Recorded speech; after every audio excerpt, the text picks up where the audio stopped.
Hi, good afternoon. My name's JD Hartman, and welcome to the 524th Imagine Buffalo program hosted by the Buffalo and Erie County Public Library. My name is JD Hartman. Our fearless leader and typical host, Dennis Galucki, is unable to join us today.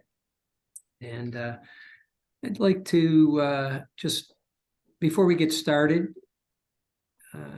get to a few housekeeping items. Everyone watching will be muted and your video will be turned off. If you have a question or comment, please type it into the chat box and we'll go through them near the end of the presentation. We're looking to have a little, turn this, little presentation and then get more conversational at the end. So please put your questions in the chat box.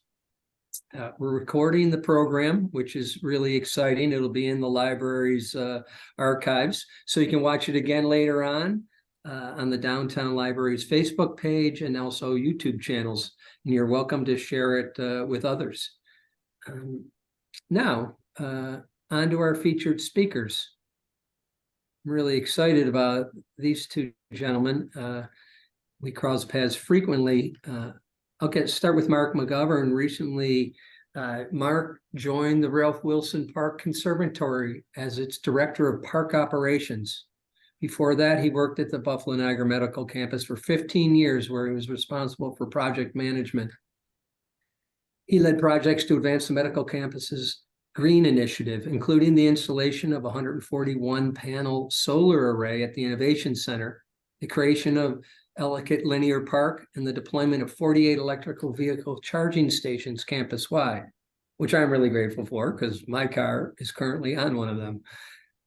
Mark, outside of his career work, serves on the board of directors of the Mass Ave project. That's a Massachusetts Avenue project, a nonprofit urban farm on Buffalo's west side. He's also the board president of the Big Easy in Buffalo. Mark is joined by Jamie Hamann-Burney, Chief Strategist or Strategy Officer for the Buffalo Niagara Medical Campus. Jamie has been with the organization for over 10 years. He works on short and long-term strategic planning, ensuring the BNMC's structure and operations support the organization's goals, and leading efforts related to the master planning and management of the medical campus. Jamie is also a board of the City of Buffalo Bicycle and Pedestrian Advisory Board, Western New York Sustainable Business Roundtable, of which I'm a member. He's actually on the board of that. I thank him for his service there. And he's also on the board of Shared Mobility, Inc. Today's program is titled Promoting Well-Being Through a Safer, More Inclusive Transportation System. So welcome, Mark and Jamie. I'm going to turn it over to you, and I'll come back in and when we get to the Q&A. It's all yours. Appreciate that, JD. Let me open up my screen. And first I want to say I definitely missed Mark. He's been gone a couple of weeks, and it was a big hole I was left on the medical campus team. So luckily we're still friends and get to see each other, but professionally, it was really a big pleasure to be able to work with him for the 12 years I've been with BNMC.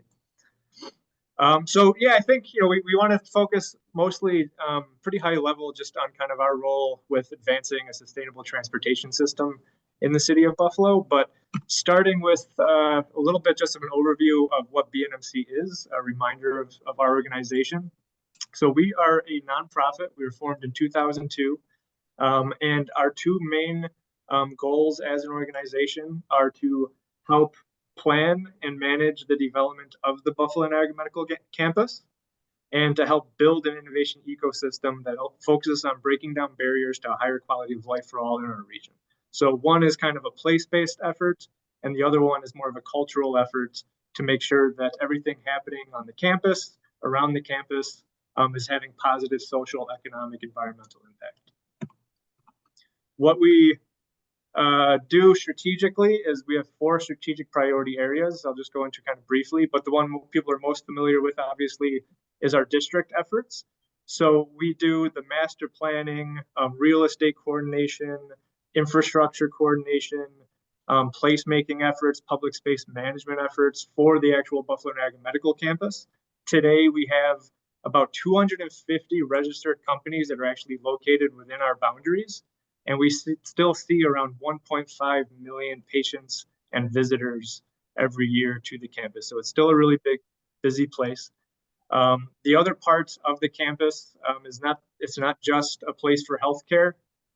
We have a huge innovation ecosystem that's been built on the medical campus with lots of different partners, including BNMC's work in that space.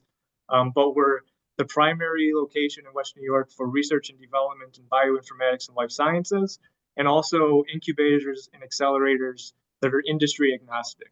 Launch New York's located on the medical campus. You have Hamann-Woodward Medical Research Institute, the Jacobs Institute, UB Cultivator Program. So a lot of different groups that basically help to create an innovation ecosystem on the medical campus that's here to promote entrepreneurship, job creation, and economic development. Some big projects that are happening on the medical campus today that we're happy to see going. You'll see in 2024 is the completion of the Trico building. So that's going to be 250 new apartments and 60,000 square feet of commercial space coming online on the medical campus. Best Self Behavior Health, which became a member organization of BNMC a couple of years ago, is moving their headquarters and some of their support programs to the medical campus at 899 Main Street. That should be completed too by June. And we're seeing a lot more housing development on and around the medical campus as well. SAAEVI just completed an affordable and senior living housing complex on the medical campus, and we're seeing a lot more of that. There's a few other private sector developments that are in the works that we hope we can share more information about pretty soon. But again, BNMC, we're a strong district, and we're continuing to develop on the campus. The other one that we focus on is our BNMC Health and Wellbeing bucket. We basically, as an organization, want to create a culture of health and well-being on the campus, in our community, that promotes active living and access to healthy food options. I don't want to go into too much detail just time-wise, but some big highlights from the work that we do there. We just came out with a report on our Farm to Hospital project. That was a 7-year project that we just wrapped up that was focused on getting fresh local food into the hospitals for patients and visitors on the campus. It's a great report. A lot of hard work went into that one. Another big thing that we do there is around food as medicine. We have a food as medicine symposium that we hold annually that focuses on how food, again, can be lifestyle medicine if it's included in prescriptions and things like that. We have Healthy Options Restaurant Week, which we partner with Independent Health and a bunch of other groups on coming up pretty soon too. So we do a lot of things in that space.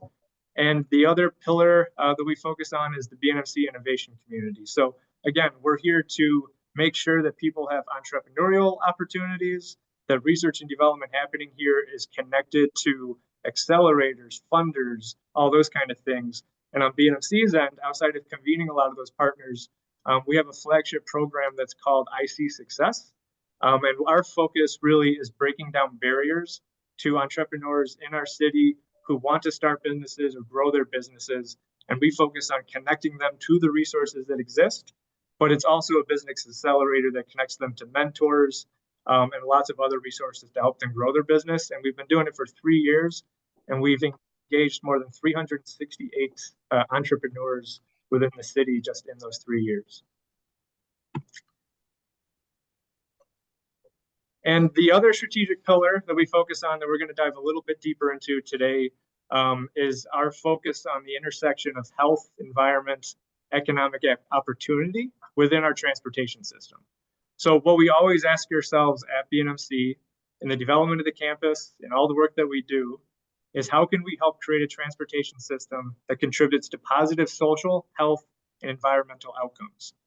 How can we make it easier for people of all abilities to access essential quality of life destinations, not just on the medical campus, but across our entire city? And the way that we do that is that we understand the city and everybody in the city need to make it easier for people to be able to walk, to take public transportation, and to be able to bike to essential destinations. And since a lot of this is things that BNMC can't necessarily control, what we do is around partnerships and collaborations with the public sector, with public agencies, with transportation advocacy organizations, with transportation service providers, and the private sector, employers on the campus and throughout the city on 3 major things. The first one is that we work to create infrastructure and streetscapes that promote the health and safety of all of its users. We work to improve transportation options and invest in new ones. And we work to advance policies and programs that lead to walkable neighborhoods and that break down barriers to people being able to choose healthy, clean transportation options in our city. So we'll dive a little bit into those, some of the programs that we've been doing. But Mark, I will turn it over to you to talk about some of the infrastructure work that we've done and are going to be doing in the next couple of years. Sure. Thanks, Jamie, and thanks, JD and Allison, for inviting me to speak today. One of the the vertical development that's taken place at the medical campus in the past 25 years has increased the gross square footage from 6 million to over 9.5 million gross square feet on campus, right, of new vertical developments, office buildings, medical research, and ancillary support for that. So one of the things we've been devoted to as an entity is ensuring that extensive vertical development, the impacts that fall out of that kind of construction activity do not interrupt kind of operators' ability to conduct business, right? So patient counts are up, visitor counts are way up, and employee base are way up. And all that has an impact on infrastructure from, we increased the electrical services from National Grid into the campus, but we also realized the importance of the people aspect that, mobility via your 2 feet or bicycle or alternative modes of transportation are important to us. So one of the first large communal infrastructure moves was the creation of Ellicott Park, which is a federally funded highway project that runs from Goodell up to East North Street, right, and services both sides, east and west. There's new road bed, new curb. But more extensively on the east side was a commitment from member institutions to allow federal dollars to be spent on their property, a 20-foot setback from the right-of-way, which some of the pictures there depict kind of the greenery that resides within that space that is accessible via the public, right? So we had a great partnership with the city and a design team out of New York City and architects and lighting consultants to really put this streetscape above and beyond kind of your traditional road bed replacement and curb. It was the first LED street lighting project in the city of Buffalo, and also relies heavily on native plantings and cosmopolitan kind of feel, right? So at the south terminus of this streetscape project on a large 3.5 acre surface parking lot we own, I think it's in the lower right of the slide that I'm looking at, is a large bioretention facility that has a Imbrium pollution system in it that removes dissolved solids and dissolved oils off the waste stream of water migrating off the parking lot before it enters the Buffalo River. So we capture all of that water in the 3.5 acres up to 3.5 inches of rain on site, right? So it stores the water in a large 240 by 40 foot cut and percolates slowly into the groundwater as opposed directly into a hard gray pipe, where in Buffalo, as you know, a lot of the sewer systems are combined, where it combines sanitary with storm sewers.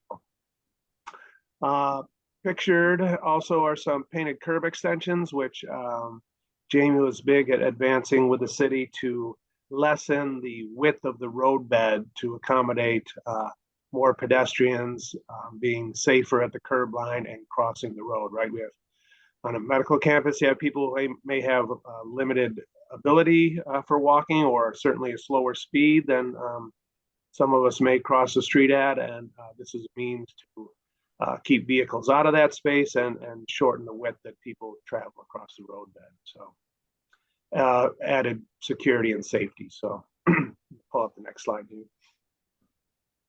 So that was the first initial streetscape project. There are more, on the horizon here. One that has been going on in the planning stage, which the BNMC and the city have been engaged on with stakeholders along Main Street, is Middle Main Street running from Goodell to Delavan, Canisius area. You know, a new road bed, a cycle track on both sides of the street for, you know, more safer bicycle travel. Goodell Street, doing some studies with the DOT to look at how that corridor, you know, people come off the exit to the 33 at 55 miles an hour, they continue down Goodell Street at 55 miles an hour, and, you know, next thing you know, they're on Main Street at 55 miles an hour. So looking at opportunities for, you know, putting that road on a diet, maybe some directions of traffic changes similar to the pedestrian bump outs you saw that have been in place on the BNMC enacted. Jamie's also working on some interesting coordinated efforts with the stakeholders on campus as far as what really goes into a public realm that is more accommodating, right? It's kind of from the district perspective, right? Majority of that public space is in the right of way. So making accommodations for people to enjoy their lunch and how they move about campus and interact with other people's on a multimodal perspective. How do you incorporate art into the public space? What is infrastructure that, you know, can mimic art in the public space? And what are some of the elements you can put into the infrastructure to, you know, help people's both patients, visitors, employees experience of the campus as of the district as, you know, a very welcoming, enjoyable, and environmentally beneficial place, right? Trees remove pollutants and provide shade, and you know, we're lockstep with the institutions on campus on being concerned out of, you know, we're not in the clinical end of the delivery system, but we're on the preventative end for encouraging, you know, healthy behaviors.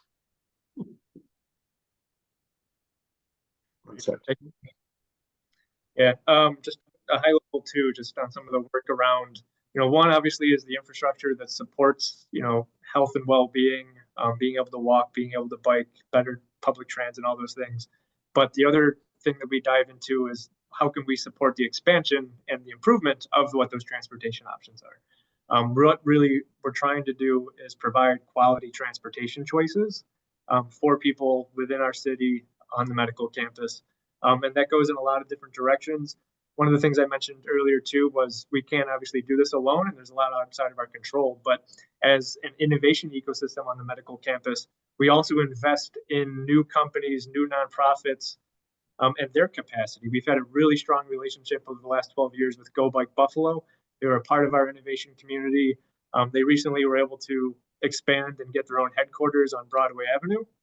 But we work really closely on a lot of different initiatives with Go Bike. Another example of that is Shared Mobility Inc. Shared Mobility Inc. runs Ready Bike Share. BNMC and Shared Mobility Inc. first piloted the new type of bikes that had the smart infrastructure on those bikes for the first time in the United States on the medical campus. It was called Buffalo Bike Share. We piloted that. We invested in the company. We invested in the technology. They were able to then pilot it at the University of Buffalo. They then got a giant sponsorship from Independent Health. And now Ready Bike Share is a major program across the city and across Niagara Falls. And Shared Mobility Inc. now works on policies and programs around shared mobility options across the United States. So again, what we're here to do is basically support the capacity development of groups that can help solve problems as well. Some other infrastructure things that we've done on the campus, you see in the right side, is we've built member secure bicycle parking facilities at different locations on the campus. So if you arrive on the campus, you now have a safe place to store your bike. Mark was instrumental in having the largest concentration of EV charging stations in New York State for a while on the medical campus. That's the picture on the bottom there. And we work with the NFTA. We have really strong partnerships with the NFTA where we've been able to improve bus service onto the medical campus and surrounding neighborhoods. We work with our other partners too, NFTA, and you can see that picture on the top left. But part of the development of the campus was incorporating the Allen Street Station into the new School of Medicine. So that's provided tremendous opportunities for students, employees, and everybody using the bus everybody using the train to have a better quality experience there, and kind of a coatless connection between South Campus and the medical campus. And another big part that we do as an organization is really on that policy and program implementation around access to clean transportation options. So we partner with the GBNRTC and Go Buffalo Niagara on engaging employers, not only on the medical campus, but throughout the city, on ways that they can encourage and make it easier for employees to choose transportation options that aren't just driving alone. A lot of the times that, in Buffalo especially, where you have 1/4 of the population that doesn't have access to a car, it's an economic opportunity issue when the transportation system is completely skewed to having to drive somewhere, drive to a job, where'd you going? Sorry.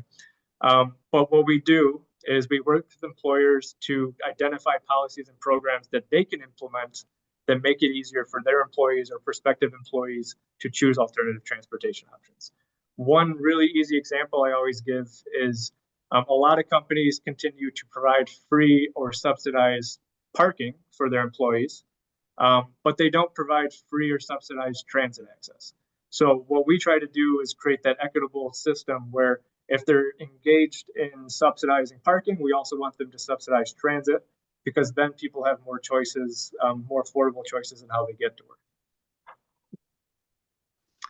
All right. So, hey, I just want to give you a heads up on time, because we do want to leave a little bit of the segment for Q&A and all. So maybe just take a couple minutes to wrap it up. Sure. Yeah, thanks, JD. This is just another project that we're working on right now that we're really excited about. You can learn more about it online, but it's a project in collaboration with the USDOT and FTA and a lot of other partners on how we build a more inclusive transportation system for people in the whole city, but especially people trying to access the essential services on the medical campus.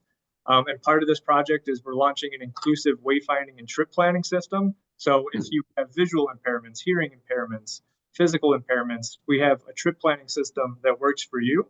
It includes indoor and outdoor navigation assistance, and it also includes, starting in the middle of this year, a new on-demand community shuttle program that's going to be free to anybody on and around the medical campus. So lots of exciting things that we're working on over at BNMC.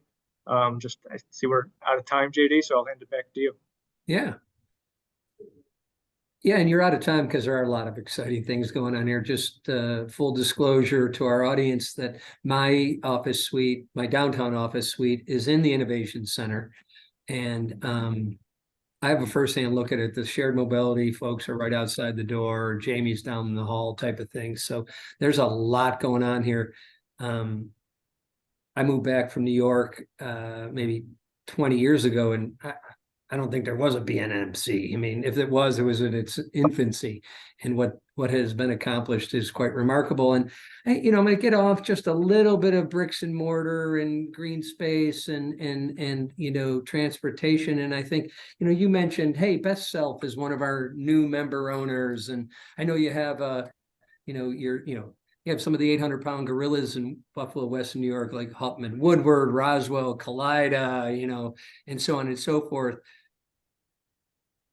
I always wondered, why do they care about the initiatives that you've shared with us today? I mean, they care about it. They need grants they need grants, they need revenues, profits, they need scientists. Why do they care about green space and opportunities to choose, alternative modes of transportation? Why do they care? Because it's essential. If the folks that run the 800-pound gorillas don't care, we're in trouble.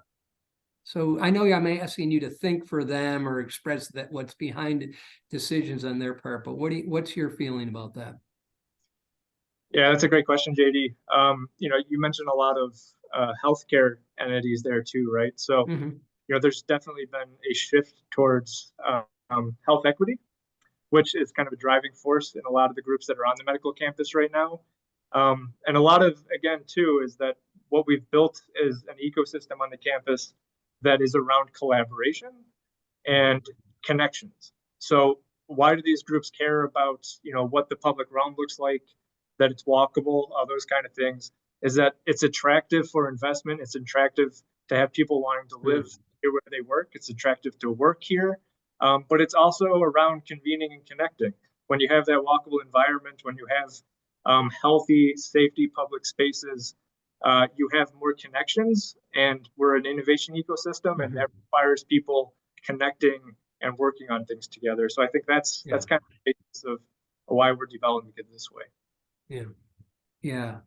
That I know you and I have conversations around this in your role as an sustainable business roundtable member and all. Yeah, there is a shift going on. I mean, I just think 30 years ago, people wouldn't have cared. Not that they wouldn't care if they had known. It's just it is part of how it makes it attractive. Like you said, it's one of the reasons I'm here. And anyway, so now I'm going to get a little maybe a little tough on you because when I look out my window, I overlook maybe a 500 car parking lot. There's probably 350 cars. I may be overestimating that right now, and I think, how does that fit in? Remember, I drove here, so I'm not really being critical, but I'm like, wow. And it is an issue in all of downtown Buffalo. There's more parking spots than office space. But anyway, so what can you tell me about, parking? Yeah, I mean, I think it goes back to the culture that we still have in Buffalo, right? We've spent the last 100 years of our city's history building a car-dependent city. And so when BNMC talks about, the need to transition away from that, there's pragmatic approaches to it, right? We still have a car dependent and a car culture here. So what we're really focused on is trying to expand transportation choice. It's a heavy thing to approach, but JD, to your point, when we first started doing these type of transportation initiatives, I think maybe about 10 years ago, our data basically showed that on the campus, we had about 88% of people coming to the campus driving on a consistent basis. The recent data shows that that's 82%. So we're still pragmatic with this. There's still a need for parking. There always will be a need for parking. But again, if we're going to change that culture, we have to start somewhere, and that's around improving transportation choices for people. Cool. Nice. I'm going to pause just for a second and ask Allison, our host with the library, any questions in the chat box? Otherwise, I can go on forever. We do have one. Regarding the secure bicycle structures, how do they work and where are they located on campus? Yeah, thanks for that question. We have two major ones. So one is at Ellicott and Virginia Street. And the other one is at the 854 Ellicott Garage. So there's a lot of bicycle parking on the campus. So those are the two that we consider member only. So if you go to our website, anybody can sign up for it, but you basically just have to ask us for access to it. We give you a fob or an app, and you use that fob or app just to swipe into it. You park your bike, and that's it. Great. Hey, I'm gonna just a couple more minutes. I'm just gonna change gears away from the BNMC. So, like, this is an exciting place. It really is. I get a charge out of it every day, every time I show up here. And for your guys' work, thank you, just in a personal, professional way. Hey, Mark, is there anything more exciting in my world than the Ralph Wilson Centennial Park? I'm just going to ask you a question. I know you can't answer it. So when am I going to go down there, with a blanket for a picnic and a concert, or to put my kayak? I'm an avid paddler. Put my kayak in there. What can you see? Right. So there are aspects of the park that are still open and available for use. Right. Dog park has been relocated to 4th Street. The skate park is open, so that northern end is still available, right? So I'm on day 12, so still learning. It is a very complex project with a lot of moving pieces, with a lot of different stakeholders engaged, right? So what you see taking place now is work along the shoreline, and this week work has begun on a new bridge to cross the 190. So Stay tuned on kind of that when there will be a kayak launch, timing TBD. So stay tuned to Ralph Wilson Park, buffalo.org. And, you know, we do have throw a little plug in here. We are hosting an event on 3/24 at the park that coincides with Buffalo Public School closures. It's a little winter fest where you bring your kid down, and various activities and some giveaways and stuff. Just we're going to, throughout the remainder of this construction period, is try to engage every season with the local community centered around when Buffalo Public Schools are closed, to get kids down there and just, you know, get people turned on to what is happening and what will happen in the park. So Great. Well, thank you, like a Mark. true Thank you, politician there. I spoke around your question, but yeah, you're good. still kind of to be determined. Yeah, I do that. Thanks, Mark. Thanks, Jamie. My last kind of editorial is, you know, that there is a lot of exciting activity in West New York, Buffalo, and it's heartening for me to have leaders like you, and you know, who are representing leaders from Hutman, Woodward, and Roswell, whatnot, who do care, but are also pragmatic, but are taking steps, making investments, whether it's in people like you or in green space and whatnot, to lead us to new, bigger, better future. So I admire you guys, and really, once again, thanks for joining us. We all said, Allison, for me to give the sign-off remarks? Yep, no more questions on our end. Okay. And to the audience, thank you again for joining us today. Remember, they can go to the library and listen to this and other episodes. And then we'll be here next week, 12:30. Join us for that live. And on behalf of Dennis Galucki and me, JD Hartman, have a wonderful day.